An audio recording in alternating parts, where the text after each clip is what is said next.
Yep. Yep, you guessed it.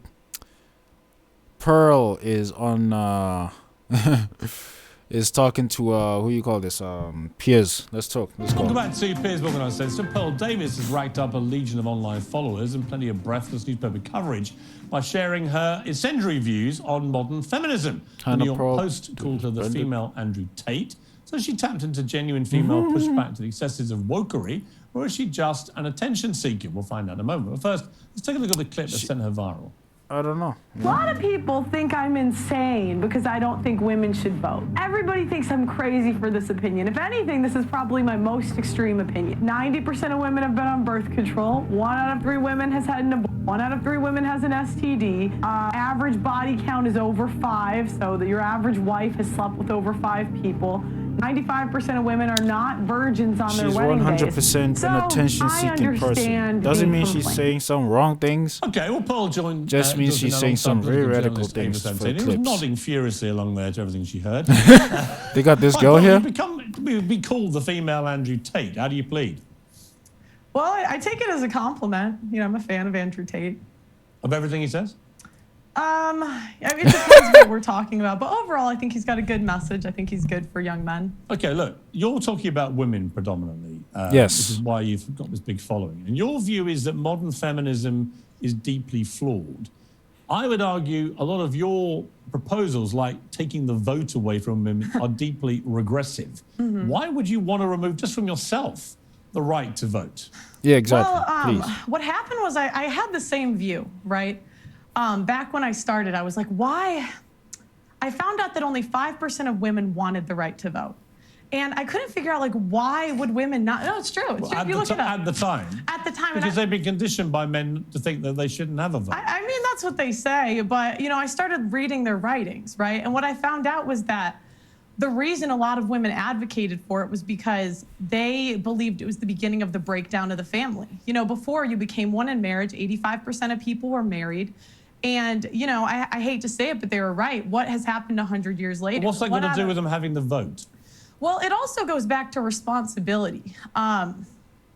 Again, men are 80 to 90% of the military. They run all of the infrastructures that make society use run. this, So I just think if we want an equal say in society, then be equal. Do 50% of the hard jobs. Be 50% of the military. In the U.S., they're fined $250,000 if they don't join selective service, which is essentially the draft. Okay, but specifically on the vote, what would having the right to vote have to do with family cohesion, for example? Well, because again, before you weren't trying to divide a family. It was one family unit. You had one vote for the family. I mean, I don't think it's good for a family to have 2 votes. Ava, your mouth seems to have dropped about. No, do you know what it's sort of like? I know. It's just sort of a bit galaxy brain. I feel like, you know, the stats that you're putting down are perhaps correct in some universe. Which stats? They just kind of don't really add up. I mean, just to take you back to the to the women's writings that you've allegedly read. I mean, at allegedly. The time, well, what do you mean allegedly? Hold on, stop arguing. Let her finish her women point. weren't really allowed to write. They weren't allowed to go to school. Yes, they were. Write. Yes, they so were. That's incorrect. The first female property owner was in the 1600s. The idea that women couldn't work and couldn't. I'm so sorry, but that would be inherited property. The first female millionaire was in the late 1800s. And was that inherited? No, it wasn't. It was self-made. Yes, it was. Self-made. Yes, it and was. She never inherited land. Yes, she did not inherit it. What law permitted that? What law permitted that? Well, there was no law. I mean, there's always been women that were influential in history. Let's get on to the vote. So what I don't understand is, you know, a part of your message. I've researched you today. And hang on a minute. Okay. You know, your big push is that you care about men and you don't think that men are getting enough of a say. But hang on, I haven't made the point yet. Because of feminism. Okay. What I wonder is when you start making calls out like repeal the 19th, women shouldn't be allowed to vote. How is that helping young men? Because these young men have women in their lives. They have mothers, they have sisters, they have teachers, and they turn around. They don't know how to act around women because you're giving them license to be misogynistic. I wouldn't call it misogynistic. I say be equal. So again, men do all of the feminists are well, saying. then okay, I'd love for the feminists. Please apply for the oil rigs. Please go do the hard jobs in society. They're open. They're hiring because I don't equate for. I don't think men or women are equal until we do the equal work. So no, listen. Yeah. Go apply to be on the oil rigs. Go be a plumber, go be an electrician, go be on the front lines of the military, and then we should have equal rights. But until feminists are willing to do that, I don't believe we should have the freedom without the responsibility. Okay, well, I don't think that I'm physically built for that. You might be, but I'm absolutely not. But you said you were volleyball. Wow. You said you were a volleyball player, and so you've got more strength than I do. I don't think that I can do those jobs. I don't have more strength than the average man. I'm not going to take your right away to do it. I don't have more strength than the average man, but again, it goes back to go be a plumber. You want to be equal, go be equal. Yeah, so what's this? It comes from the idea that she's coming from is that the reason why men were allowed to vote and women were not allowed to vote is because back in the old days, especially in war times, men were allowed to vote as a privilege because I believe it was said because they're the ones that have to go to war, so they have the right to vote for whatever leader identifies with with whatever rhetoric, ideology, or message that they have to. Because at the end of the day, that leader is going to be responsible for either sending them to war or not sending them to war. So that's why the men got the privilege, as far as I understand, right? Now, women wanted a right to vote as well, which by today's viewpoint perspective, like, we don't think too much about that. We don't think too much about the privilege of voting because there's not a lot of wars going on. At least we don't get sent to war as much, If that rule was still applied today, military men would be the ones voting. Military men would be the ones who have more of a right to vote than any one of us, right? Even the men and whatnot. But because we could be, I guess, picked up and get sent to Ukraine, defend the Ukraine soldiers or defend ourselves against any country out there, and the women would have to run away and whatnot, then that privilege, and that's why the privilege lies upon men. Yeah, that's all I wanted to say. But if you had to ask me, like, what's the point of, does that same rule still apply today? Not much. But you want divorce to be made illegal. Yes. Why? Yes, because I don't think what we have today is really marriage. What is marriage? It's for better or for worse, for richer or for poor, in sickness and in health, till death do us part. Yes, sir. That's what marriage is supposed to be. But feminists have ruined marriage for the people that actually believe in marriage. How? When there's a 50% divorce rate, and the average marriage Why is that all 8 down to the years. women, though? I didn't say that it was all down to the women. So why feminists ruin it? You asked why I want divorce to be banned. Yeah. Can I finish that first? So I'm saying, the people that believe in divorce, go be in long-term relationships. Leave marriage for the people that actually believe in for better or for worse, for richer or for poor, in sickness and in health, till death do us part. But doesn't the sanctity of marriage also rely on the woman being a virgin? So you wouldn't be able to get married. What? She's talking about vows. They got nothing to do with the vows. Being a virgin has nothing to do with the vows. What are you talking about? What do you mean? Well, you've spoken quite openly about how you're not a virgin, and so if you want to preserve that sanctity of marriage, I just think that you're upholding standards that you don't actually live by. She's attacking person. That's a fair complaint. I wish I was. But, we can't go back. I don't know what you want me to say. Yeah, but I just don't think it's fair that you get to be here and you get to be paid for your views, and you're telling other women that they shouldn't be allowed to. I think... Hang on. Okay, if I may, at some stage jump in. Isn't the whole point of being a feminist, though, that women are entitled to have their own views? Absolutely. So she's perfectly entitled to her views. Yeah, but you can't... You might not like them. But I'm here to challenge Isn't she them. exercising her rights as a... Are you a feminist? No, I am not. Really? No, don't go that far. You don't want to be a feminist? No, because I think if feminists really believed in equality, but you guys don't, I would love for you, there is an oil rig hiring. There is an engineering I would actually firm love to see hiring. Ava Santana on an oil rig. Seriously. There is a building being built next to my building. Go do it, feminists. Go do it. And me, I'm saying the same job that I'm doing right now. When you find the man you want to get married to, are you saying you will be with that man whatever happens the rest of your life? Yes, for the vows that we're supposed to live by. How do you know you can keep them? I mean... Oh, hell no. We are not living in them times, bro. We are not living in them times. Don't be asking such questions, dog. Listen, I get it. There's situations out there that condone people to literally like, yo, you got nothing else to do but to separate at this point. I get it. It can get to that unhealthy state, but the point she's trying to get from, the point she's coming from is that a lot of people, too many people, are divorcing because of things that a married couple are supposed to last over and withstand and everything. It's not all about you. You gotta understand that part. That it's not all about you. You can't just leave because what's this? Y'all ain't making enough money. You can't just leave because of petty ass reasons. You can't just leave. Like, you gotta think about life and challenges and the challenges that life gives you, right? You gotta think about that. You gotta think that there are times in my life where I could go broke. I can get broke. I can lose everything. I can literally lose everything. I can get sick to the point where I can't even raise my hands or anything like that. I can do that shit. I can get to that point. With marriage, you literally become one. That's why the vows are so intense, because you can never truly separate from yourself as a person now, can you? Through better, you are with yourself through better or through worse, through sickness and through health. You are with yourself 24/7, no matter what. No matter what, you are with yourself. That's what marriage is supposed to be. It's supposed to be the unification of two people in order for them to become one. And you act as one. You treat each other as one. The body cannot function if it is not together. You cannot hold yourselves together if you function as two independent people. You're two independent people. You're not one.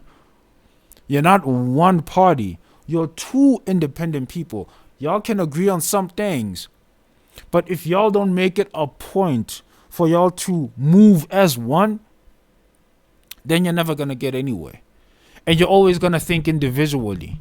You're always gonna think on those terms, and that's not a good thing. And that's why I feel like, you know what? Like, listen, I don't like the divorce rate too. I don't like the fact that too many women are divorcing men out there because of some petty ass reasons and not because of some serious reasons. That doesn't mean that there are no women out there who are not divorcing because of some serious reasons. There are women who are divorcing because of some very serious reasons, but there's a lot of women out there who are divorcing because of something like, I thought life would be better at this point. I guess it's all because of him, so I'm gonna leave. That kind of petty ass reason. There's a lot of ridiculous reasons, excuses that people give for divorcing. But the point is, please, well, Pearl Davis, I thought it was Pete Davis. That's crazy. But please understand that when it comes to marriage, that's a different ball game. That's commitment.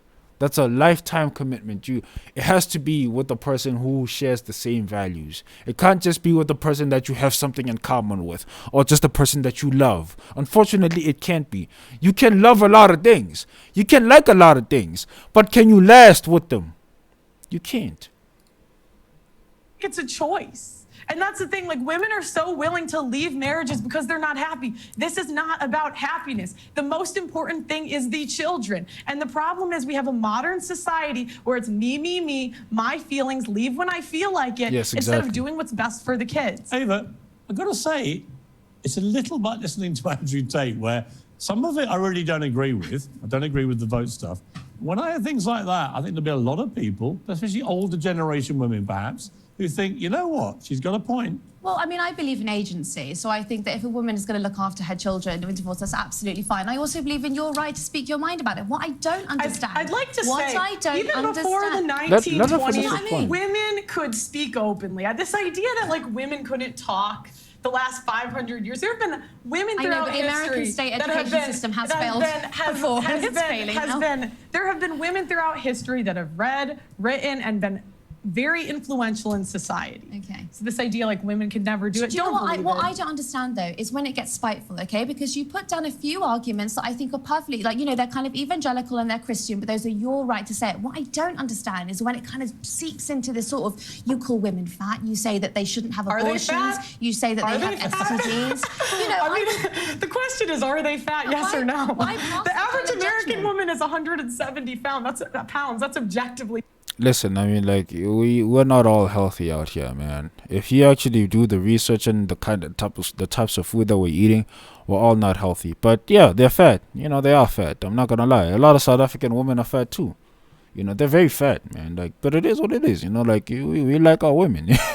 We like our women. You know, and weight gain is one of those things that happen. And you know, there are things that you can do to lose weight.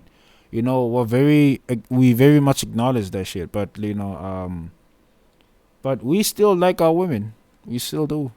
Overweight. I mean, let's be honest. We now celebrate morbid obesity as some kind of body positive thing, and it is complete nonsense. And so that is not even attacking feminism at all. This is the problem. This is the problem. How have we come to celebrate morbid obesity as body positive? Well, it's nonsense. We're not talking about morbid obese. I was actually watching your podcast earlier, and you spoke to someone who was, I would say, probably a size 12, and you called her fat, obese, and a divorcee. She was fat, obese, and a divorcee. I mean, like, I don't know what to say. This is the thing, women, we don't want to live in reality. We don't want to say things that are true. Was she fat? Yes. Was she a divorcee? Yes. These things are just objective facts. Okay, I'm going to have to objectively... And she insulted me first. They always do. I'm going to have to objectively end the debate, but it was an interesting conversation. I think we should get you two back together as a matter of urgency. Thank you. No, you know, Pearl, man, I'm not a huge fan of Pearl, man. I just think she's doing this for the clout. You know what I mean? Like, I just feel like she's doing this for the clout. It's so sad that people are utilizing men's frustrations and you know, complaints and all those things for views. It is. So that's why you always hear them, you know, you always hear these content creators say some of the wildest stuff. That's why it's very important for you as a man who watches content like this to really filter out the good from the bad, you know, when it comes to almost anything that you consume, including this content itself. She may be saying some right things, but it doesn't mean it's all good. You know, same as Andrew Tate, same as even, dare say, Jordan Peterson himself. You know, there are some things that you can agree with, some things you can disagree with. And you have the right to do that, and you should do that because it's proof of how conscious you are. It's proof that you are actually consuming the content that you're watching and you're learning. You're not just imitating, you're learning from what you're actually watching. And people like Pearl, man, they just out here regurgitating the typical information that we heard, the typical type of information that can make a man go mad. You know, rage. What they call it? Red pill rage or whatever. It's like, okay, come back to reality after that, and just realize that women, they are still here. Women are still here, and they're still gonna behave the way they behave. And you gotta work your way around that shit. You gotta find the type of women that's gonna be suited for you, the woman that's gonna be good for you, because they do exist. You know, you gotta find people with the same values and everything, because it's not gonna get easier anytime sooner. You feel me? And you gotta make up your mind. Do you want to be in a relationship with with women, or you don't? You know, if you wanna be out there, mess around and everything, that's a choice too. You know what I mean? Or you want to be in a relationship and you want to find a good woman out there, then you have to look for one, and you have to filter them out from these other girls. You know, you gotta find the right one for yourself. You know, my perspective on marriage, man, I just want to put this out. My perspective on marriage is wild.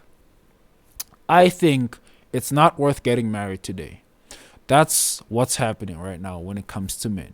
Yes, men are becoming less masculine. Yes, women are becoming less feminine. Yes, we are all just dwindling around and everything, and we gotta find our way and everything. But what is truly happening right now is that the results are men are becoming less likely to want to propose than they ever were before. You know, I'm one of a few men today who is willing to get down on his knees and propose. But I can see why I wouldn't want to. I can see why, especially if I was with a woman who, in my opinion, wasn't worth getting married to. Luckily, I'm with a woman who is worth getting married to. Most women are not worth getting married to. Most women are not. At all. And low-key, they know this. Low-key, everybody knows this. because that's exactly what's happening today. It's like, bro, like chivalry should have been one of those signs that told us like, yo, this shit is happening. This is about to be real shit. So hey man, it is what it is though. Those are the results of what's happening. People can live out their lives as much as they want to. They can become independent as much as they want to. They can be free as much as they want to. Unfortunately, that also means that people don't want to be committed to you. Yeah. But you don't have to give up your independence or your freedom to be marriageable. But you do have to understand family dynamics. You have to understand marriage dynamics. You have to understand the man's role, the woman's role, your role in your relationship, respect, loyalty. You got to understand those things. Those are big things. Respect, loyalty. You understand? You got to understand values. You got to have morals and values that align with having somebody, because having somebody really demands a lot out of you. It demands a lot out of you. Being in a relationship demands a lot out of you. It even commands you to act a certain way, to behave a certain way. That should tell you something. That should tell you that you can't just go into a relationship and dictate how things should be done just because you want them to be done that way. No, there are elements, there are formulas that work. There are things at play that are already there, that are there for a reason. I'm a man and I'm going to feel some type of way if you're out there hanging out with certain people, if you're out there dressed in a certain way, if you go out there at certain times, at certain places. You understand? Same thing goes with you. You're going to feel some type of way if any of those things don't align with some other things. Like some people even, the thing of being called insecure or being called whatever. The funny thing is, if the same thing happened to women, right? If they got their same treatment, shit still wouldn't work out. The relationship still wouldn't work out. That's funny. I find that ridiculously funny and hilarious. It makes me giggle because it's like, bro, but you the same person that calls someone else insecure for acting a certain way, for saying certain things and for whatever, but at the same time, you can't stomach that behavior if it came from someone else. Your behavior, if it came from someone else directed to you, you wouldn't stomach that. For whatever reason, you can't last in a relationship with a toxic dude, but you still want to be toxic to someone else and still wonder why some people just don't like, they don't like that shit. It's funny to me. It's crazy to me, actually. And that's why I feel like, what, because of all this mess, why should anyone want to get down on their knees and get married? Why should anyone have that conversation in the first place? The crazy thing is too, women at the end of the day want commitment. They want to feel loved. They want that relationship shit. And it's like, bro, but you're the same person that isn't willing to get down with the program. You're the same person who still doesn't want relationship dynamics, and yet you want a relationship. That's a very telling thing that, a lot of people today are all about convenience. What's convenient for them. They want relationships, but, they don't really want what, they want the pros of the relationships, but they don't want the cons of it. They don't want the responsibilities and everything. It is what it is, man. It is what it is. And that's why you're single. But you can subscribe to this channel, though. My channel. Subscribe to Piers Morgan too. Support the channel. Help them grow. They have help me grow. Subscribe to my channel.